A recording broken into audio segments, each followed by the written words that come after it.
Hi అండి, good morning అందరికీ. అందరూ ఎలా ఉన్నారు? బాగున్నారా? నేనైతే చాలా బాగున్నాను. మీ అందరూ కూడా బాగుండాలని అయితే మనస్ఫూర్తిగా కోరుకుంటున్నాను. ఇంకా ఈ రోజు మన వీడియో వచ్చేసి ఇది సండే రోజు అనమాట. సండే రోజు ఏంటంటే నేను చికెన్తో పచ్చడి అయితే చేసేసానండి. చాలా టేస్టీగా వచ్చిందనమాట. మనకైతే ఈ మధ్య ఎక్కడ చూసినా పచ్చళ్ళు అయితే బయట నుంచి తెప్పించుకుంటూ ఉన్నారు కదా. అలాగా తెప్పించుకొని తినడం కన్నా మనం ఇలాగా స్వయంగా మన చేతులతో చేసుకొని మన ఇంట్లో వాళ్ళకి పెడితే చాలా బాగుంటుంది. మనం అయితే ఇలాగా 1-2 సార్లు అన్నీ కూడా చూసుకొని చేస్తూ ఉంటాం. నీట్గా వాష్ కూడా చేస్తాం కదా. ఇంకా ఇక్కడ మన ఇంట్లోనే చేసుకున్నామంటే టేస్ట్ కూడా చాలా బాగుంటుంది బయటతో పోలిస్తే. ఇంక ఇక్కడ వచ్చేసి అక్క చికెన్ అసలే తినొద్దంటున్నారు, మీరేం పచ్చడి పెడుతున్నారు అనుకుంటున్నారేమో. ఇంకా చెప్పారు కదండి డాక్టర్స్ అందరూ కూడా ఇంకొక 70 డిగ్రీలలో ఉడికిస్తే దాంట్లో ఉన్న వైరస్ ఏదైనా చనిపోతుందని. మనం ఈ ప్రాసెస్ అంతా కూడా ఒక ఆల్మోస్ట్ 1 అవర్ 2 అవర్స్ అయితే పడుతుంది కదా. దానికోసం మనకి పెద్దగా ప్రాబ్లం అయితే ఏమీ లేదనమాట. ముందుగా అయితే స్కిన్లెస్ అయితే తీసుకోవాలండి. చికెన్ మొత్తము తీసేసుకొని ఇలాగ నేనైతే బోన్స్ కూడా ఉంచేసాను అన్నమాట. బోన్స్ ఉంటే మాకు చాలా నచ్చుతుంది. ఇంకా ఎవరికైనా బోన్స్ వద్దు అవసరం లేదంటే బోన్లెస్ కూడా తీసేసుకోవచ్చు అనమాట. ఇది వచ్చేసి 2 kgs చికెన్ అండి. ఇంకా ఇదైతే మంచిగా పసుపు వేసేసి నీట్గా కడిగేసాను అనమాట. ఒక 3-4 టైమ్స్ నీట్గా వాష్ చేసేసుకొని ఇంకా ఉడికిచ్చేసుకోవాలండి. ఇక్కడ చూస్తున్నారు కదా మనకి చికెన్ నుంచి వచ్చిన ఆయిల్ కానీ లేదంటే ఆ వాటర్ ఉంటుంది కదా మొత్తం ఇనికిపోవాలన్నమాట. మొత్తం ఇనికిపోయి పీస్ అనేది చక్కగా ఉడికిపోతుంది. ఇంకా ఇక్కడే మనకి వైరస్ అలాంటివి ఏమున్నా చనిపోతాయండి. అంత నీట్గా ఉడికిపోయింది చూసారు కదా.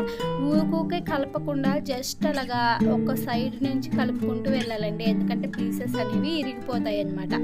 ఇంక ఇక్కడ చూసారంటే నేను ఇంకా పీసెస్ అన్ని చక్కగా ఉడికిపోయిన తర్వాత తీసి పక్కకైతే పెట్టేస్తాను. మళ్ళీ సేమ్ అదే బౌల్లో ఆయిల్ అయితే వేసేసుకుంటున్నాను. దానికి తాలూకు మనకి ఫ్లేవర్ మొత్తం కూడా ఈ బౌల్లోనే ఉంది కదా, అందుకనేసి చక్కగా ఇందులోనే మనం ఆయిల్ అయితే వేసేసుకోవాలి. నేనైతే ఇక్కడ 2 kgs చికెన్ తీసుకున్నాను, దానికి సరిపడినంత ఆయిల్ అయితే వేసేసుకుంటున్నాను. ఇక్కడ చూసారు కదా పీస్ అయితే ఇలా ఉండాలండి సైజ్ అనమాట.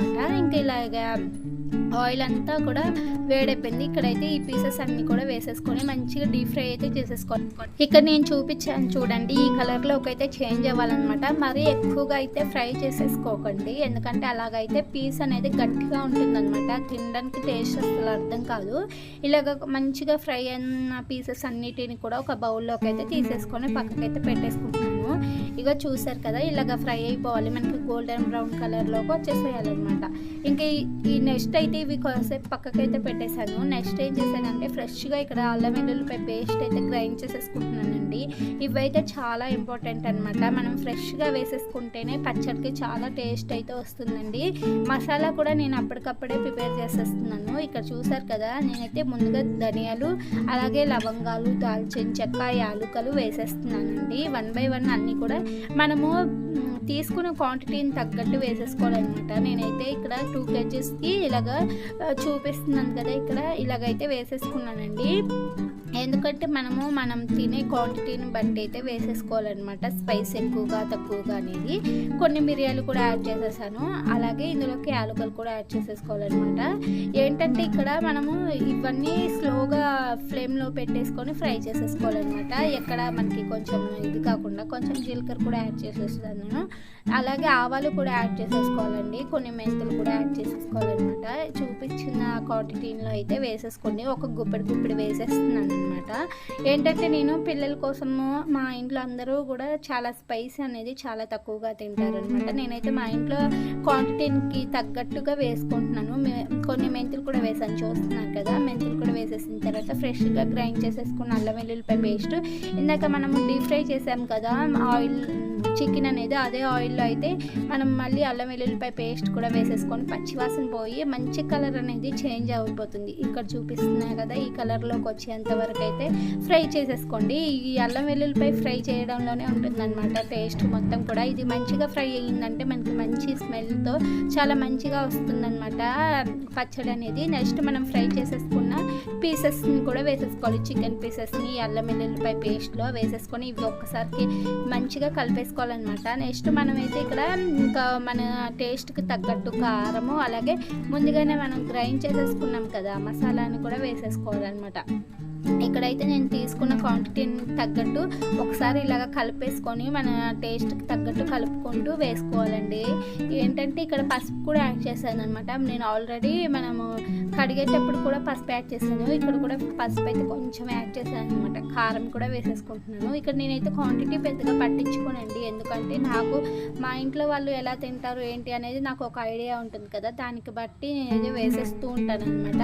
ఇంకా సాల్ట్ కూడా అలానే అనమాట. ఇప్పుడు ఒకసారి వేసి మొత్తం కలిపేసామంటే తర్వాత మనకు అర్థమైపోతుందండి ఏంటి ఎలాగనేసి. క్లియర్గా మనమైతే చూసుకోవచ్చు అనమాట. ఏమైనా తగ్గినా పెరిగినా కానీ మళ్ళీ వేసేసుకోవచ్చు అండి. ఉప్పు కానీ కారం కానీ వేసేసుకోవచ్చు అనమాట.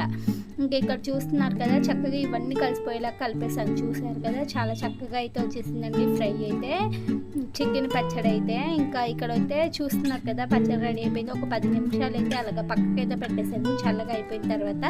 ఇంక ఇందులోకి అయితే మనము నిమ్మకాయలు అయితే రసం పిండేసుకుంటున్నానండి. ఇక్కడ వచ్చేసి నేను పెద్ద నిమ్మకాయలు ఒక 3 తీసుకున్నాను అనమాట. ఇంకా మన టేస్ట్ బాగుంటుందండి నిమ్మకాయ పిండకాన్ని, చాలా టేస్టీగా అయిపోతుంది పచ్చడి అనేది. ఇప్పుడు చూస్తున్నారు కదా, గ్రేవీ కూడా చాలా ఎక్కువగా వచ్చింది. ఆయిల్ కూడా మనకి సరిపడినంత ఉందన్నమాట. హెవీగా కూడా వేసుకున్నా బాగోదన్నమాట. ఇలా ఉంటేనే మంచిగా ఆ గ్రేవీ అనేది అన్నంలో కలిసిపోయి చక్కగా ఉంటుంది. ఇంక ఇలాగ ఒక సపరేట్ డబ్బాలో అయితే వేసేసుకున్నాను. ఇదేనండి చికెన్ పచ్చడి. నచ్చితే లైక్ చేయండి, ఛానల్ని సపోర్ట్ చేయండి.